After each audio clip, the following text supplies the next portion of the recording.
અહેમદાબાદ મિત્ર ન્યૂઝમાં આપનું સ્વાગત છે। બે દિવસ પૂર્વે ગોંડલના સરગમ પાર્ક વિસ્તારમાં લોકોની ફરિયાદ સાંભળવા ગયેલા આપના નેતા જિગીસા પટેલ પર પથ્થરથી હુમલો થયો હતો અને તેમની કાર પર પથ્થરમારો કરી નુકસાન પહોંચાડવામાં આવ્યું હતું। જે બાદ જિગીસા પટેલની રાજકોટની ખાનગી હોસ્પિટલમાં સારવાર ચાલી હતી, જે અંગે ફરિયાદ દાખલ થતા પોલીસ સક્રિય બની હતી અને બે મહિલાઓ આરોપીની ધરપકડ કરી હતી, તેમજ હજુ અન્ય આરોપીઓની શોધખોળ શરૂ રાખી હોવાનું સૂત્રોએ જણાવ્યું હતું। ગોંડલના સરગમ પાર્ક વિસ્તારમાં બે દિવસ પહેલા સ્થાનિક પ્રશ્નો સાંભળવા ગયેલા જિગીસા પટેલની કાર પર પથ્થરમારો કરવામાં આવ્યો હતો। તેમની સામે ઝપાઝપી પણ થઈ હતી। હુમલાખોરોએ તેમની કારના કાચ તોડી નાખ્યા હતા। સમગ્ર ઘટનાનો વિડીયો સોશિયલ મીડિયા પર વહેતો થયો હતો, જેના કારણે આ મામલો વધુ ચર્ચામાં આવ્યો હતો।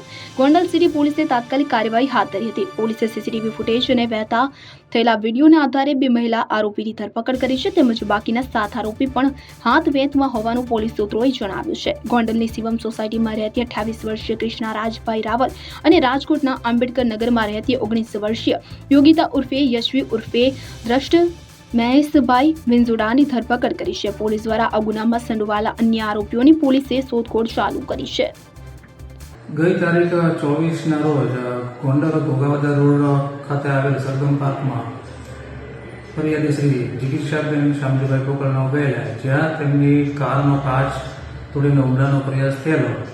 જે અનુસંધાને ફરિયાદી શ્રીની ફરિયાદ લઈ ભારતીય ન્યાય સંહિતાની કલમ 324(2), 125, 115(2) તેમજ 54 મુજબ ગુનો દાખલ કરીને આ ગુનાના કામે આરોપી કૃષ્ણા રાજભાઈ રાવલ તથા એસપી ઉર્ફે દ્રષ્ટિ મહેશભાઈ વિંજોડાની અટક કરી આગળની તપાસ તજવીજ જારી છે।